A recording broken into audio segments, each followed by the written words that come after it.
Welcome to this, your daily 180 Bible study. We're so thrilled to have you with us today and appreciate you tuning in for this Bible study. We just finished up a study of James chapter 2, and we're going to do a follow-up study with that, a kind of companion subject. We're going to be talking about the essentiality of obedience, because if you remember in James chapter 2, I want you to look at 3 verses to begin with. Verse number 17, thus also faith by itself, if it does not have works, is dead. Now that's an interesting word, and we saw, I said last week, actually we did 2 weeks on James chapter 2, we saw the idea that you don't define a word in context. And when we talk about works, we're talking about active. We're talking about being obedient. Whereas in Ephesians 2 and Romans 4, it talks about meritorious works. Here he says faith without works is dead. If you have faith without obedience, it's a non-existent faith. And then look down at verse number 20. But do you want to know, foolish man, that faith without works is dead? Here's the idea again. Faith without works is dead. In verse number 24, he says, we're not saved.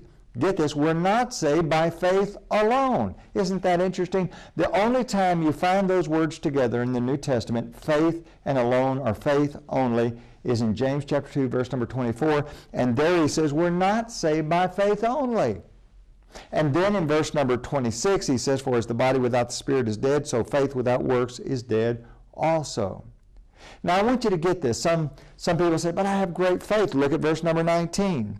In verse number 19, he says, you believe that there is one God, you do well, even the demons believe and tremble. I want you to look over at Hebrews chapter 5 and verse number 9, and I want us to see what the text says, and then I want us to think about the implication of what it means if we do not have to have obedience. In Hebrews chapter 5, verse 8 says that Jesus learned obedience. In chapter 5, verse 9, it says, and having been perfected, he became the author of eternal salvation to all who obey him. Now, isn't that interesting? We have to obey Jesus. As a matter of fact, he says, the writer says, that Jesus is the author of eternal salvation to all who obey him. Now, I want you to think about this. If we buy into a doctrine that says we don't have to be obedient, but we can be saved, then we're, in essence, saying that we can be saved without Jesus being the author of our eternal salvation. You say that's ludicrous.